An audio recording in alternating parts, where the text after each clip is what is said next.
है ना जी। अच्छा, आप मैंने आपको बताया कि जी व्हाट टू स्टडी, आपने पढ़ना क्या है। वो आपने पास्ट पेपर 2017, 19, 20 और 22 के पेपर कंसल्ट करने हैं। उनमें से जो चीजें रिपीट कर रहा है वो वैसे आपने करना है। ठीक हो गया ये। उसके बाद वो दूसरा आपका, आपने बेरक तक रहना है।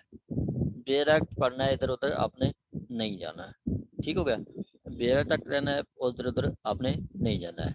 आपको जो मैं भेजूंगा उसमें भी मतलब मोस्ट इम्पोर्टेंट जो है, मोस्ट इम्पोर्टेंट से मुराद आपका मोस्ट, कुंडी ला दे बस।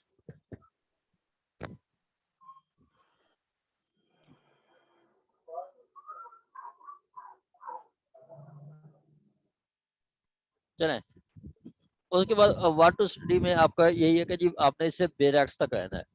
ठीक है, बेरक्स तक रहना है और कुछ इधर उधर नहीं जाना। और आगे है जी आपका how to study. How to study से क्या मतलब है, हाउ टू स्टडी के जी आपने कैसे पढ़ना है। आपने section two section word by word पढ़ना है। वो कोई भी क्वेश्चन पूछ ले सकता है। जैसे अभी उन्होंने पास पेपर देखें 2022 में उन्होंने क्वेश्चन दिया है पीपीसी में से कि जी आपका स्टोलन प्रॉपर्टी के बारे में पूछ लिया है। 411, 412, 410, 11, 12, 411, 414। ठीक है, ये क्वेश्चन पूछ लिया। या उन्होंने 182 या 193 का क्वेश्चन पूछ लिया। तो आपने बेरक्त को डेप्थ में पढ़ना है। डेप्थ से मुराद आपने उसको ईच सेक्शन, ईच आर्टिकल आपने पढ़ना है। ठीक है, ये कंपटीशन का एग्जाम है, वो कोई भी क्वेश्चन पूछ लेते हैं। आप ये कहने कि जी ये इंपॉर्टेंट है, ये इंपॉर्टेंट नहीं है, ऐसा नहीं है। सारे जितनी भी सिलेबस है वो सारा इंपॉर्टेंट है। जितनी भी सिलेबस है, कोई भी बुक सेक्शन उठा के देख लें, वो सारा इंपॉर्टेंट है। कंट्रैक्ट एक्ट है वो आपने सारा पढ़ना है। गार्डन एक्ट सारा पढ़ना है। कोड फीस एक्ट आपने सारा पढ़ना है। ये जो मैंने आपको लिखे हुए हैं ये मोस्ट रिपीटेड है, जो बार बार वो रिपीट कर रहा है। कोड फीस एक्ट में से वो सेक्शन 7 कैलकुलेशन के बारे में पूछ रहा है, 13, 14, 15। वो रिफंड ऑफ कोड फीस के बारे में दो दो दफा ये आ चुके हैं। तो ये मोस्ट रिपीटेड है, लेकिन इसका मतलब ये नहीं कि यही आएंगे, वो नया भी पूछ सकता है। तो आपने आ, वो आपने सारा वो जो है section two section word by word और कंप्लीट पढ़ना है। हमारी एकेडमी में भी आपको जो है वो section two section word by word with practical examples आपको पढ़ाते हैं। तो मकसद है कि जी आपने कंप्लीट पढ़ना है। ठीक है, आपने कंप्लीट पढ़ना है। ठीक हो गया। अच्छा, उसके बाद आपका है टाइम टेबल। टाइम टेबल आपने सेटल करना है। टाइम टेबल आपने अपना एक टाइम टेबल बनाना है। टाइम टेबल बनाएंगे तो उस टाइम टेबल को आप फॉलो करेंगे तो फिर आप आगे compete कर पाएंगे। कम टाइम टेबल मैं जैसे आपको रिकमेंड करता हूँ, आप 9 घंटे पढ़ें कम अज कम। कम अज कम आपने 9 घंटे पढ़ना है। टाइम टेबल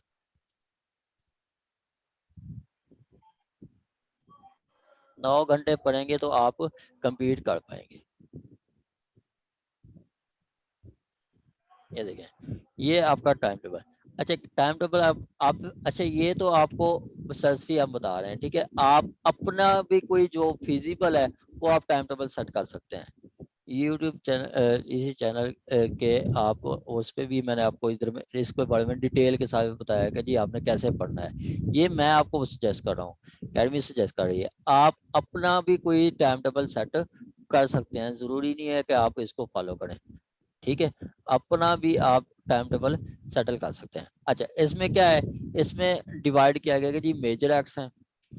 ठीक है, मेजर एक्ट जैसे मेजर एक्ट सीआरपीसी, पीपीसी, क्यूएसओ और कॉन्स्टिट्यूशन, ये पुलिस रूल्स, ये मेजर एक्ट्स हैं। इनको आप डेली 2 घंटे, 2.5 घंटे लाजमी पढ़ें। इसी तरह आप आ जाते हैं माइनर एक्ट। माइनर एक्ट आप 1 घंटा भी पढ़ेंगे तो वो कॉपी है। जैसे आप लिमिटेशन एक्ट 1 घंटे में आप पढ़ लेंगे।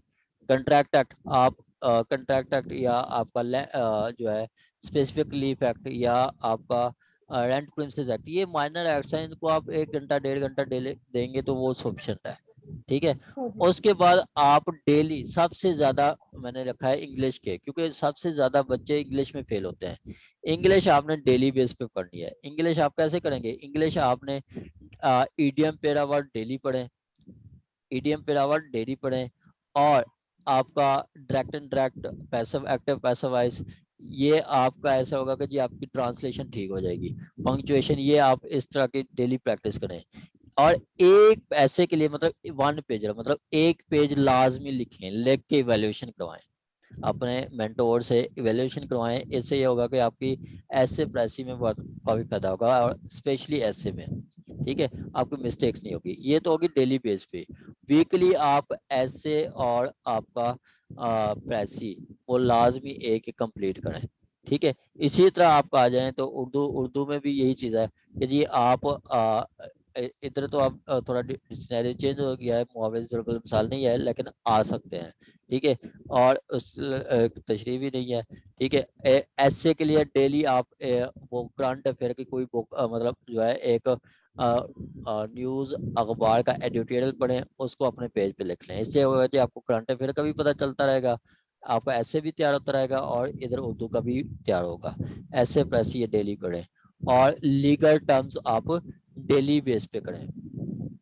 लीगल टर्म्स 2-3 आप या 5 या 10 आप डेली बेसिस पे करें, ठीक हो गया। बाकी एवरीडे जीके है, जीके का मैंने आपको बताया, आप ये 1 घंटा कम है, घंटा 1.5 घंटा आप दें जीके को, ठीक है। तो ये एक टाइम टेबल है, इसके इस टाइम के अकॉर्डिंग आपको जो होगा ये, आपको मेजर एक्ट के लिए 2.5 घंटे, माइनर एक्ट के लिए 1.5 घंटा, इंग्लिश के लिए 3 घंटे, उर्दू के लिए 1.5 घंटे, 1.5 घंटा जीके के लिए, ये टोटल 9.5 घंटे बनते हैं एक दिन का।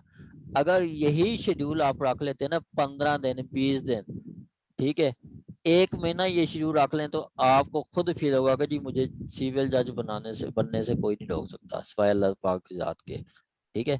तो मैं सबसे ज्यादा होती है आपकी कमिटमेंट, आपकी कमिटमेंट। अभी आपका ये बेहतरीन टाइम, आप कुछ भी अचीव कर सकते हैं, पढ़ के कुछ भी अचीव कर सकते हैं, वरना बाद में बंदा पछताता रहता है, ठीक हो गया। चलें, उसके बाद आपका ये शेड्यूल भी आपको आ जाएगा। आगे पास पेपर, पास पेपर मैं 2000 आपको 22 के दिखाता हूँ, उसके बाद फिर 1-2 पेपर दिखा के फिर मैं सबसे मोस्ट इम्पोर्टेंट जो है आपको बताएंगे कि जी पेपर को अटेम्प्ट कैसे करना है।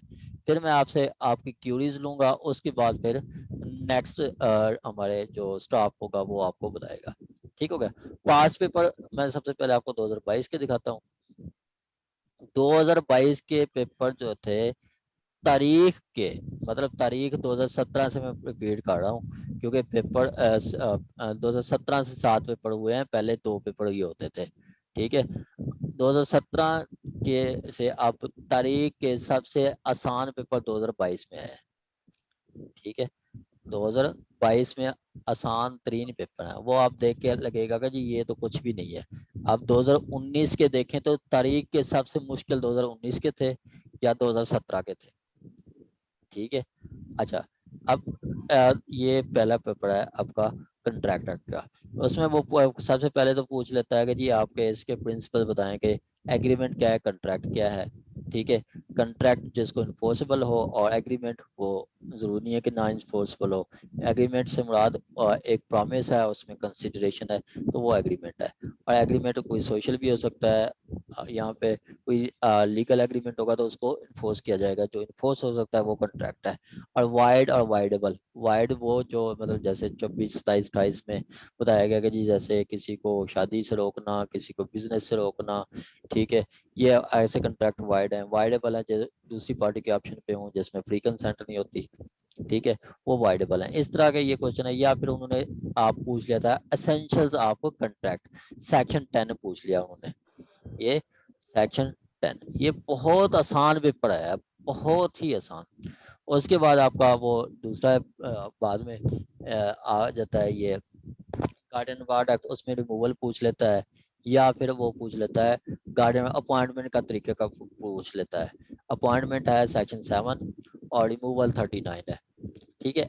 इनके मैं आपको सॉल्व करने का तरीका, मतलब अपनी अटेम्प्ट्स में आपको दिखाता हूँ कि जी कैसे आपने सॉल्व करना है।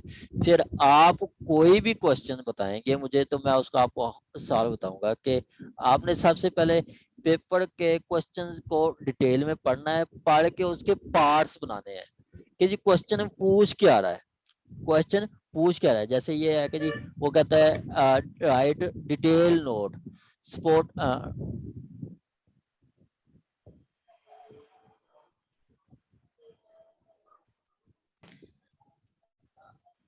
कोई भी क्वेश्चन हो, जैसे वो कहता है right detail notes supported with well celebrated judgments rendered by apex court of Pakistan, इसको आप गोली मारे। आपने कोई साइटेशन ना भी देंगे तो कोई इशू नहीं, आप सिर्फ बेर एक्ट का बेहतरीन कंसेप्ट होना चाहिए बस। बाकी साइटेशंस को गोली मारे, मैंने सिविल जज खुद पास किया है, साइटेशंस आपने नहीं देनी, ना मैं ही नहीं देता था। आप बेर एक्ट में क्लियर कट सारी चीजें बताई हुई है, ठीक है, तो उसको गोली मारे। उसके बाद वो कहता है concerning the procedure prescribe guardian ward act, guardian ward act for appointment of guardian, guardian appoint करने का तरीकाकार कहाँ पे बताया गया है, और हाई कोर्ट रूल्स में बताया गया है या सेक्शन 7 में बताया गया है कि अपॉइंट कैसे करना है वेलफेयर ऑफ माइनर। अच्छा उसके तरीका प्रोसीजर फिर वो मैं आपको एक इसके टाइम पे बताई हुई की हुई है। उसके बाद कहता है एज ए माइनर, मतलब for minor rights and obligations of guardians of parent, उसके राइट्स एंड गार्डियन ऑब्लिगेशंस क्या हैं, ठीक हो गया। और उसके बाद वो कहता वो मतलब इसमें अब देखें तो सबसे पहले वो पूछता है अपॉइंटमेंट क्या है, और उसके बाद पूछता है उसकी राइट्स क्या हैं गार्डियन के, ठीक है। उसके बाद वो पूछता है ऑब्लिगेशंस क्या है, उसके बाद वो पूछता है ऑब्लिगेशंस क्या है। ये 2022 का क्वेश्चन पूछ रहा है। अच्छा इसको हमने करना कैसे, ये है आपका गार्डियन वार्डक। अब ये देखें मैंने उसी क्वेश्चन को सॉल्व किया है, ठीक है। क्या सबसे पहले तो उसने पूछा है procedure of appointment of guardian, guardian हमने अपॉइंट कैसे करना है, ठीक है, एक चीज। दूसरा वो पूछ रहा है राइट्स बताएं गार्डियन के, दूसरी चीज। फिर वो पूछ रहा है कि जी आपका दूसरा, फिर वो पूछ रहा है आपका ड्यूटीज ऑफ गार्डियन, ठीक है। ये तो मैंने अभी लगा दिया। एक 2020 में क्वेश्चन देता है आपका, वो मैं बताता हूँ, उसमें पूछ लेता है कि difference between custody and guardianship, custody and guardianship का वो डिफरेंस भी पूछ लेते, तो मैंने एक ही मार्जिन का दिया है। अच्छा सबसे पहले आपने राइवलीमेंट प्रोविजन देनी है, ये मैं आपको बता रहा हूँ जो सीधा सीधा क्वेश्चन पूछता है। आगे मैं प्रेपोजिशनल क्वेश्चन के बारे में भी बताऊंगा कि जी आपने प्रेपोजिशनल क्वेश्चन कैसे करना है। प्रेपोजिशनल क्वेश्चन करने का भी एक सेपरेट तरीका है, उसमें सिर्फ 4 पॉइंट्स आपने लिखने हैं, वो आपको मैं बताता हूँ। अच्छा सबसे पहले आप देखें कि जी प्रोसीजर अपॉइंटमेंट क्या क्या है। सेक्शन 7 में वेलफेयर बताया जाता है, 10 के तहत एप्लीकेशन देते हैं, ठीक है। 9 में क्या है कि जुरिसडिक्शन कौन सी है, 8 में है कौन कौन से लोग अपॉइंट मतलब बन सकते हैं, आपके गार्डियन बन सकते हैं, जैसे उसके रिलेटिव बन सकते हैं, पेरेंट्स बन सकते हैं, या कोई डिजायरस पर्सन बन सकता है। 11 में नोटिस होता है, 12 में इंटरिम कस्टडी होती है, 13 में एविडेंस होती है, और 25 में वो फाइनल कस्टडी दे देते हैं। और इसी तरह राइट्स क्या है उसके, और गार्डियन के राइट्स वो है कि जी वो रेमुनरेशन ले सकता है 22 के तहत, वो कोई ओपिनियन ले सकता है 33 के साथ, कोई ओपिनियन ले सकता है, और 38 के तहत वो कोई अगर 2 से 3 गार्डियन है तो एक गार्डियन की डेथ हो जाती है तो बाकी उसकी जगह पे आ सकते हैं। जिनके माइक ऑन है वो काइंडली माइक ऑफ करते हैं, जिनके माइक ऑन है मोहम्मद अहमद शबीर साहब, वसीम साहब, ये माइक जिनके ऑन है वो काइंडली माइक ऑफ कर दें अपने।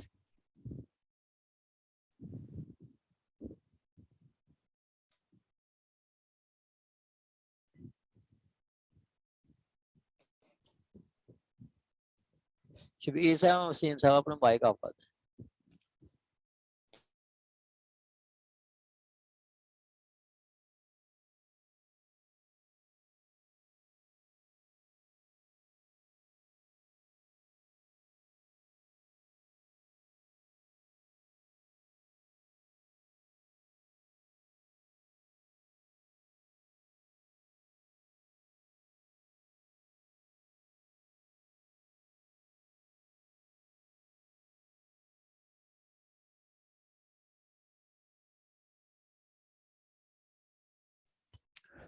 जी आवाज आ रही है मेरी आपको? हेलो। जी सर, आपकी आवाज आ रही है। चले ठीक हो गया। चले। अच्छा उसके बाद वो ड्यूटीज पूछ लेता है 27, 28, 24, 25, 27। ठीक है। जिनके माइक ऑन है वो काइंडली माइक आप आते हैं।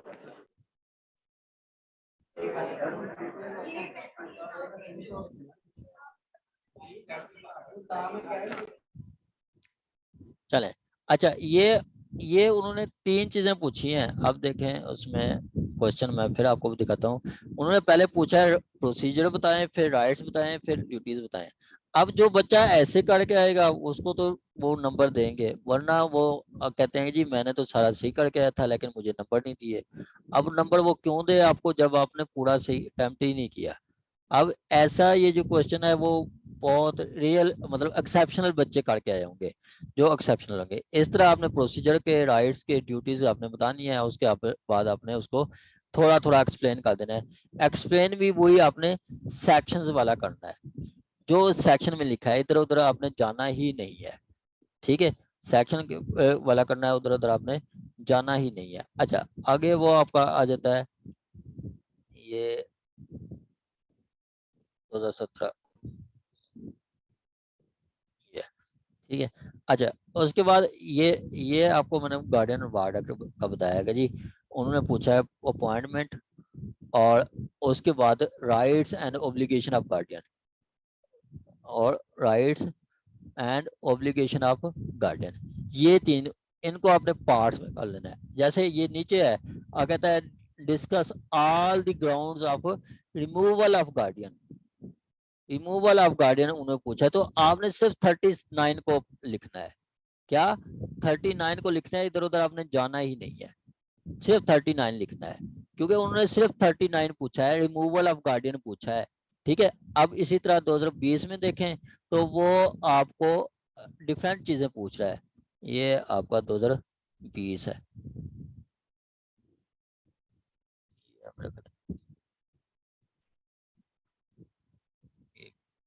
ये है 2020।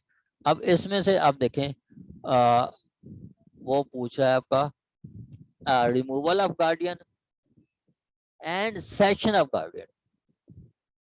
तो ये देखें ये उन्होंने अलग एक और चीज पूछ ली थी। तो यहाँ पे उन्होंने आपने 40 लिखना है, 41 लिखना है, लेकिन पीछे इधर देखें तो सिर्फ आपसे उन्होंने रिमूवल पूछा है तो आपने सिर्फ रिमूवल लिखना है। इसलिए मैं कहता हूँ जो आपसे पूछ रहा है वो लिखना है, जो पूछ रहा है वो लिखना है। आपने उस क्वेश्चन को अच्छी तरह पढ़ना है और पढ़ के जो पूछ रहा है वो लिखना है। जो भी क्वेश्चन है उसके पार्ट्स बना लेने हैं, उसके पार्ट्स बना रहे हैं। जैसे ये लिमिटेशन सेक्शन 9 पूछ लिया है। ठीक है। इसी तरह ये आप सेक्शन देखें तो इसमें वो पूछ लेता है।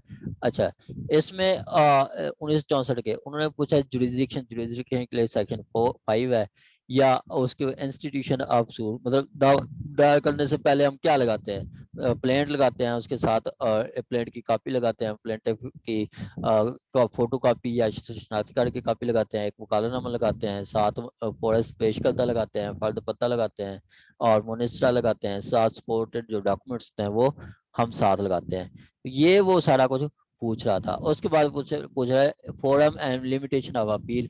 अपील की लिमिटेशन 30 डेज है, वो रूल्स में बताई गई है। फोरम जो है आपका फैसला है सिविल फैमिली कोर्ट का तो डिस्ट्रिक्ट जज के पास होगा, डिस्ट्रिक्ट जज के बाद फिर हाई कोर्ट के पास होगा। ठीक है।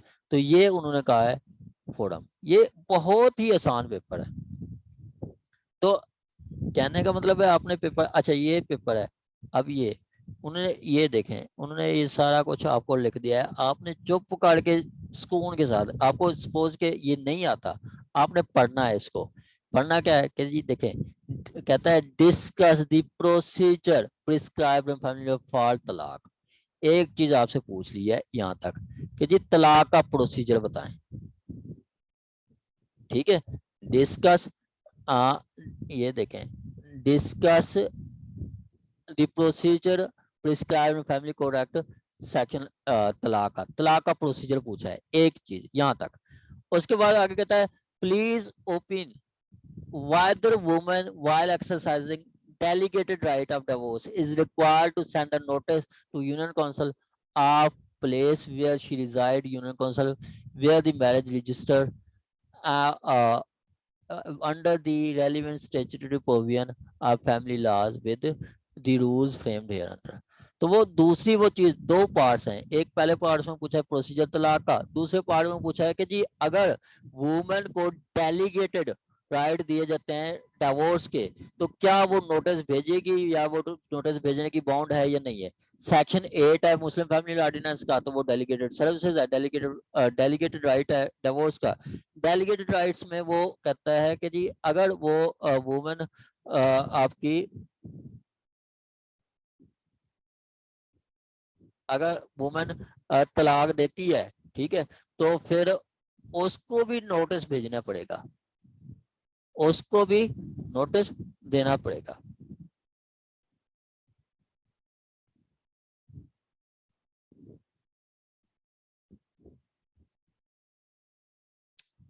अगर I think stop question.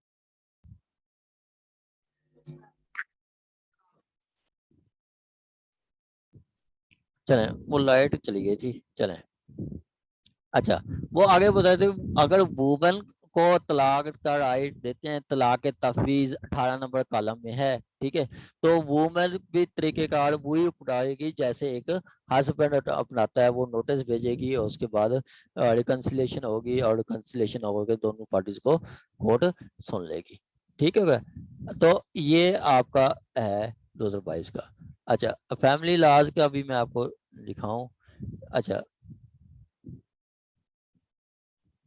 आपको 2017 से 2022 तक किसी को किसी भी पेपर में कोई कंफ्यूजन हो या किसी का कोई क्वेश्चन हो तो आप क्वेश्चन कर सकते हैं, उसके बाद मैं आपको प्रेपोजिशनल क्वेश्चन सॉल्व करने का तरीका बताता हूँ। जी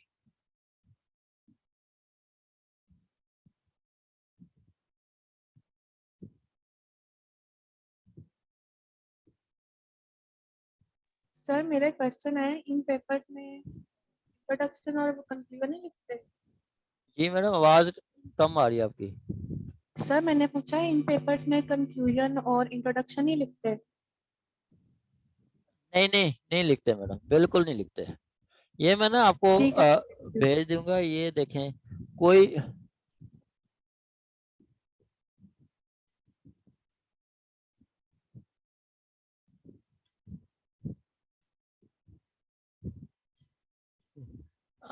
अच्छा कोई मैडम इंट्रो नहीं लिखना, कोई कंक्लूजन नहीं लिखना, ये मैं आपको दिखा रहा हूँ। ये फैमिली लॉज की ही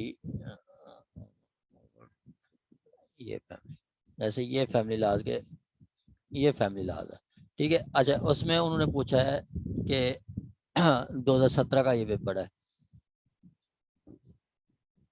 2017 में उन्होंने क्वेश्चन, मैं पहले आपको दिखाऊं तो फिर आपको सही समझ आएगी। जैसे उन्होंने, अच्छा ये प्रपोजिशनल क्वेश्चन का सॉल्व करने का मैं तरीका बता रहा हूँ। अच्छा, चलो मैं इधर से आपको एक तरीका और बता देता हूँ, फिर ये लास्ट है, फिर उसके बाद मैं आपकी क्यूरीज लूंगा, तो फिर नेक्स्ट जो स्टॉप होगा वो आपको बताएगा। ये है, अच्छा ये आपका प्रपोजिशनल क्वेश्चन कैसे सॉल्व करना है। प्रपोजिशनल क्वेश्चन में सिर्फ 4 हेडिंग्स देनी है आपने, और कोई हेडिंग नहीं देनी। यहाँ पे 10 प्रपोजिशनल क्वेश्चन में सॉल्व मैंने अटेम्प्ट करके आपको वो उधर से दिखाता भी हूँ। ये आपको वैसे ट्रेलर है, ठीक है, बाकी उधर मैं दिखाता हूँ, ठीक है। अच्छा, कोई भी क्वेश्चन है आपने उसकी फैक्ट्स लिख लेने हैं, फैक्ट्स ऑफ केस, कि जी वो बशीर जो है डॉक्टर फाइल अपील फाइल करने जा रहा था, तो उसको एक्सीडेंट हो गया, 20 दिन वो बेहोश रहा, उस दौरान अपील का टाइम गुजर गया, तो क्या उसको उसका टाइम एक्सटेंड हो सकता है। ये आपसे उन्होंने एक प्रपोजिशन दी है एग्जामिनर ने, ठीक हो गया। अच्छा, तो आपने 10 मिनट लगते हैं, चले। अच्छा, आपने उसका आंसर देना है यस या नो में। कोई भी प्रपोजिशनल क्वेश्चन होगा तो उसका जवाब यस या नो में आपने एक लाइन में दे देना है, बस। उसके बाद आपने रेलिवेंट प्रोविजन लिखनी है, उसके बाद आपने सेक्शन मतलब रेलिवेंट प्रोविजन लिख के उसके बाद आपने रीजन लिखनी है। रीजन में वही जो आपकी रेलिवेंट प्रोविजन है उसको आपने एक्सप्लेन करना है। जैसे सेक्शन 5 कहता है any appeal filed after the prescribed period time, ठीक है, may be admitted when appellate satisfy the court had sufficient cause. ये सेक्शन 5 की तो ये आपका सॉल्व करने का तरीकेकार है, ये आपको सॉल्व करने का तरीकेकार है। पास पेपर में आपको ये पास पेपर चले पास पेपर है 2017 का, ये देखें जिनके माइक ऑन है वो करने आप पाते हैं। अब ये देखें ये आपका है ये 2017 का पेपर उन्होंने दिया है कि जी शादी होती है अबू बकर नक्शिंदा की, इंग्लैंड में होती है। कुछ देर बाद उनका डिफरेंस शुरू हो जाते हैं, अलहदा रहने शुरू हो जाते हैं। बाद में रक्षिंदा आती है लाहौर, आके दावा दायर करती है डेजोलेशन ऑफ मैरिज का, अपने भाई को पावर ऑफ अटॉर्नी देती है और वापस चली जाती है। उसका हस्बैंड जो है लाहौर में आके जवाब दावा देता है और उस वो जुरिस्डिक्शन पे वो ऑब्जेक्शन करता है कि जी यहाँ पे जुरिस्डिक्शन नहीं लाई करती क्योंकि हमारा दावा, हमारी शादी हुई थी इंग्लैंड में। तो वो ऑब्जेक्शन करता है, क्या ऑब्जेक्शन उसके वैलिड है। देखिए प्रेपोजिशनल क्वेश्चन कोई भी आएगा तो वो आपसे ये पूछेगा वेदर, मतलब क्या वो है या नहीं, यस या नो में आपने आंसर देना है। इसको मैंने सॉल्व किया है, वो मैं आपको दिखाता हूँ। अच्छा देखे ना कि वो कहता है रेलिवेंट एंड सफिशिएंट होना चाहिए, रेलिवेंट एंड सफिशिएंट होना चाहिए। इधर उधर आपने नहीं जाना, इधर उधर आपने नहीं जाना, आपने रेलिवेंट एंड सफिशिएंट लिखना है। जैसे अब देखें तो सबसे पहले इसकी भी 4 हेडिंग्स हैं। प्रेपोजिशनल क्वेश्चन कोई भी होगा उसकी 4 हेडिंग्स होंगी, उससे ज्यादा आपने हेडिंग्स नहीं देनी, रेलिवेंट लिखना है। अब पहली हेडिंग क्या है, फैक्ट्स ऑफ केस। दूसरी हेडिंग क्या है, आंसर। तीसरी हेडिंग रेलिवेंट प्रोविजन। चौथी हेडिंग वो सपोर्टिव आर्गुमेंट्स। क्या सपोर्टिव आर्गुमेंट्स। अब सपोर्टिव आर्गुमेंट्स में वही आपने सेक्शन को एक्सप्लेन करना है, ठीक हो गया। अच्छा सबसे पहले वो क्या है, कहता है जी वो मैंने फैक्ट्स लिख दिया कि जी अबू बकर और उसकी शादी इंग्लैंड में हुई, कुछ देर उन्होंने इकट्ठे रहे, बाद में अलहदा रहने लगे, बीवी ने दावा दायर कर दिया। आप इसको अच्छा इसके मैंने पॉइंट्स बनाए हैं 5, आप 10 पॉइंट्स बना दें, 4 पॉइंट बना दें, 2 पॉइंट बना दें, 1 पॉइंट बना दें, फैक्ट्स जैसे मर्जी लिख दें, उसी लाइन में लिख दें, लेकिन आपने लिखने हैं। उसके बाद वो कहता है कि वादर ऑब्जेक्शन आर वैलिड, तो उसका मैंने आंसर लिखा है no objection are not valid, objection valid नहीं है। फिर मैंने रेलिवेंस प्रोविजन दिए हैं कि क्या वो उसने ऑब्जेक्शन जुरिस्डिक्शन की बात की थी, सेक्शन 6 है जुरिस्डिक्शन के हवाले से, और उसने पावर अटॉर्नी दिया था अपने अथॉराइज्ड लीडर भाई को, अथॉराइज्ड लीडर बना दिया था, उसका सेक्शन 18 है। और सेक्शन 1 और sub section 2 Muslim family law ordinance का है। ये 3 है, इसको मैंने आगे एक्सप्लेन कर दिया है। सेक्शन 18 मुस्लिम फैमिली लॉ क्या कहता है, as suit for dissolution of marriage, ये वही रूल्स हैं Muslim family law ordinance section 6 के कि ये Muslim suit for dissolution of marriage may be filed within the jurisdiction where wife reside, जहाँ पे वो रिजाइड करती है, और सुपीरियर कोर्ट्स भी मतलब ऑर्डिनरी रिजाइड, जहाँ पे वो बीवी ऑर्डिनरी रिजाइड करती है वहाँ पे दावा दायर कर सकती है। और सुपीरियर कोर्ट्स भी कहती है कि जी अब देखें साइटेशन का वाला नहीं है, जस्ट एक बात कर दी है, ठीक है जी। आपका स्पेशल कोर्ट भी कहती है कि जी single day a moment also come within the ambit of artery, मतलब एक दिन भी बीवी वो वाइफ या वो प्लेंटिफ जहाँ पे रहती है तो वो ऑर्डनरी रेजिडेंस में आ सकता है, तो मतलब वो लाहौर दावा दायर कर सकती है, ऑब्जेक्शन वो उसका ठीक है। 18 के तहत वो family court permit a pardanashin lady to appear through duly authorised agent, वो अपने भाई को दे के जाती है तो वो दे सकती है।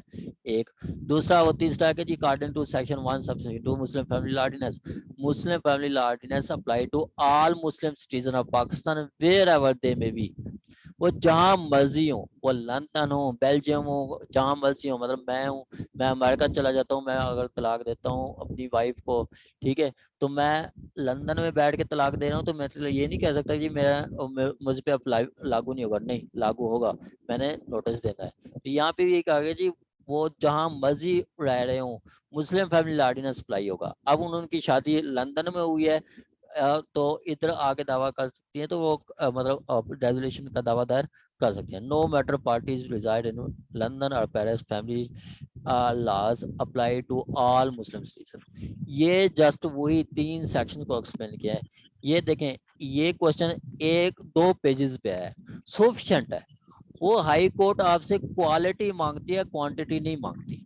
क्वालिटी मांगती है, क्वांटिटी नहीं मांगती। आगे एक और क्वेश्चन है कि जी मुस्लिम सिटीजन पहले ही शादीशुदा है और नॉन मुस्लिम सिटीजन से शादीशुदा है, क्या वो शादी के लिए, दूसरी शादी के लिए इजाजत मांगेगा? ठीक है, आंसर क्या है? No, he is not permitted to get married without getting consent of वो। मतलब कहता है कि जी क्या वो बगैर इजाजत के शादी कर सकता है? नहीं, उसको इजाजत लेनी पड़ेगी। No, he not permitted to get married without getting marriage. मतलब उसने इसको नेगेटिव सेंस में लिखा है, आप ये भी लिख सकते हैं, नो ही विल मतलब get consent of his wife.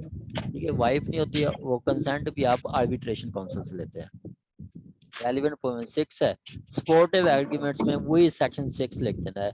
No man during substance of marriage shall contract another marriage without permission of arbitration council. ठीक हो गया। उसके बाद वो इंटरिम ऑर्डर है। और ये अब आपके पास क्वेश्चन है, आप किसी का क्वेश्चन है तो आप पूछ सकते हैं। ये आपको ना ये भी भेज देंगे, मतलब जो है ना जो सॉल्व किए हुए हैं ये भी आपको भेज देंगे। किसी का कोई क्वेश्चन है तो आप पूछ सकते हैं। जिनके माइक ऑन है वो माइक ऑफ कर दें। जुनेद मरूद साहब,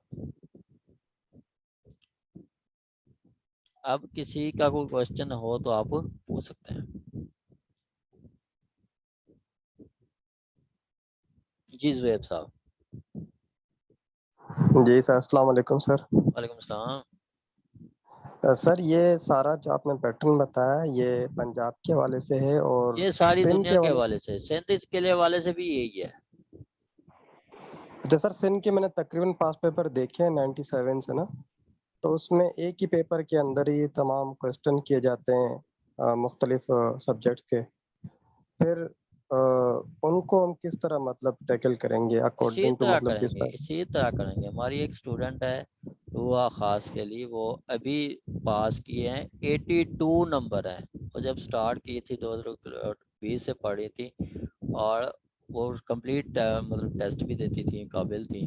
82, 100 में से उसके 82 नंबर हैं, 82 नंबर हैं। और 376 पास होने वाले नंबर में से उसका 12वां नंबर है।